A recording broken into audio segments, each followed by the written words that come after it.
j'ai déjà fait cette vidéo, mais j'ai pas trouvé l'affiche. En fait, je mets des mauvaises affiches pour éviter effectivement les censures et les algorithmes. Donc je mets des affiches assez neutres. Donc je la refais.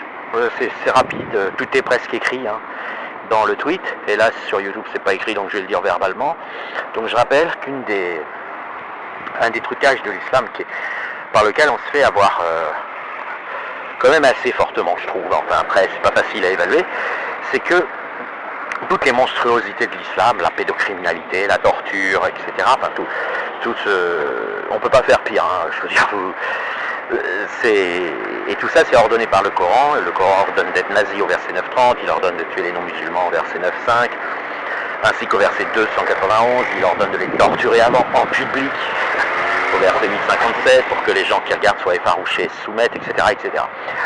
On peut pas faire pire. Je pense que même en imagination on peut pas faire pire. Alors vous allez vous dire, c'est quand même bizarre d'avoir à ce point une envie de sadisme et de monstruosité, de torturer les gens.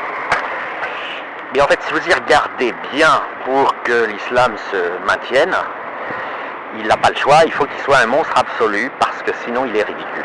Voilà, et ça, c'est une arnaque de bord. J'ai déjà expliqué, le mec, j'ai déjà pris comme image, le mec veut tuer sa femme pour hériter, donc il a un mobile complètement bandit banal, et puis il se dit, tiens, pour pas me faire prendre, je vais organiser un attentat, il y aura 3000 morts, et c'est les services antiterroristes qui vont faire l'enquête. Voilà, il choisit ses enquêteurs et il se fait pas avoir.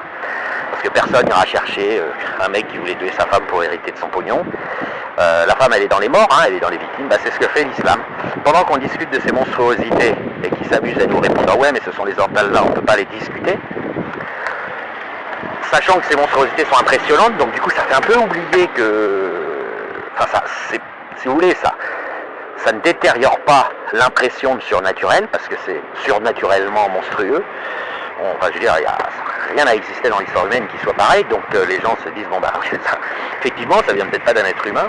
Alors évidemment, il y a des gens qui vont dire, ça vient de Satan, bon, mais ça peut alimenter l'idée que ça vienne d'Allah. Il y a des gens qui sont entièrement convaincus. Le niveau de monstruosité atteint par le Coran et par les textes islamiques alimente un côté mystique, un côté un peu surnaturel. Aucun être humain n'est aussi méchant, n'est aussi sadique, n'est aussi monstrueux. Mais c'est un piège. Si l'islam fait ça, et si l'islam alimente ça à longueur de journée, c'est parce qu'il sait que s'il ne fait pas ça, les gens vont regarder d'autres versets, d'autres aspects de l'islam. Ils vont aller lire le Coran tranquillement, en grignotant des cacahuètes, et là ils vont dire ça a été écrit par un gamin de 8 ans et demi, puéril et débile. Et là c'est tellement visible que même un musulman le voit en fait. C'est ridicule. Et du coup, c'est fini, ça serait, je dirais, plus ou moins fini pour l'islam sur une durée assez courte. C'est pour ça aussi qu'ils décapitent les gens qui font des parodies, des caricatures, ou des blasphèmes tout simplement. C'est pas tant que, si vous voulez, l'islam n'est pas gêné d'être dénoncé comme une monstruosité, un crime contre l'humanité, il en est fier. Les talibans ont fait suffisamment de reportages, Daesh aussi, ils se filment en train de jouer au foot avec les têtes qu'ils ont coupées. Donc, et c'est l'islam, Daesh et les talibans, c'est l'islam. Voilà, il n'y a pas d'autre islam que Daesh et les talibans et l'Iran, etc. S'ils le font, s'ils s'affichent à la télé, ils ne vont pas ensuite exécuter quelqu'un qui lui aussi montre la monstruosité de l'islam, il faut le comprendre. Ils le font eux-mêmes, ils le montrent eux-mêmes.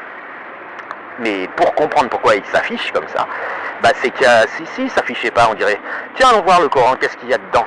Alors que font les gens? Ils s'enseignent. Et puis ils tombent aujourd'hui, ils vont tomber sur les versets monstrueux. Donc ils vont focaliser, ils vont dire, regardez, on tue, on torture, on est sadique gratuitement, etc. Allah insulte les mécréants. Mais tout ça, c'est la partie monstrueuse du Coran.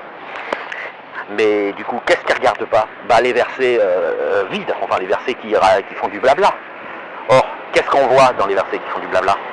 Que c'est nul, que l'auteur est nul, que l'auteur est...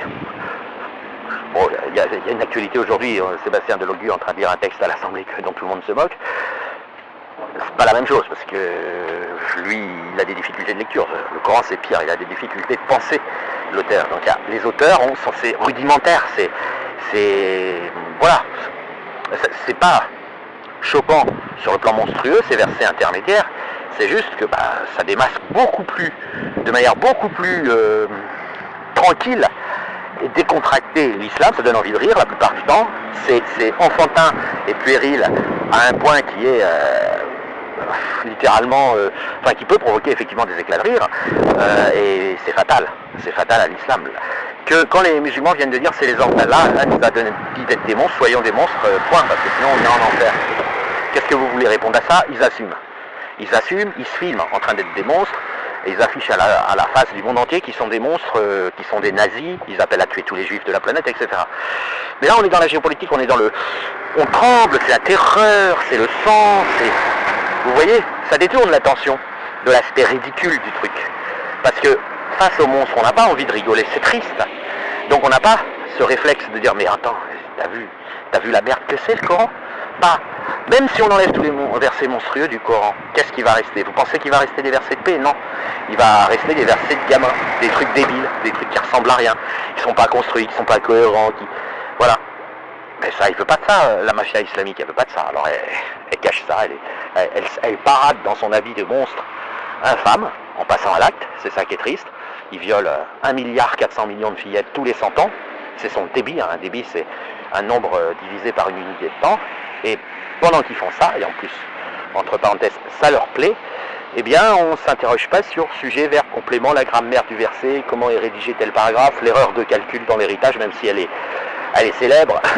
Il n'a même pas été capable de pondre un verset sans erreur de calcul, c'est du niveau 5e, 4e, 5e. Mais bon, ça va, ils ont limité l'hémorragie parce que les gens, la monstruosité prend le dessus et du coup, les autres trucs ridicules qui émaillent le Coran du début jusqu'à la fin sont pas... Voilà, les gens préfèrent parler du verset 434, du verset 9.5, pas du tout les versets monstrueux, il y en a des centaines.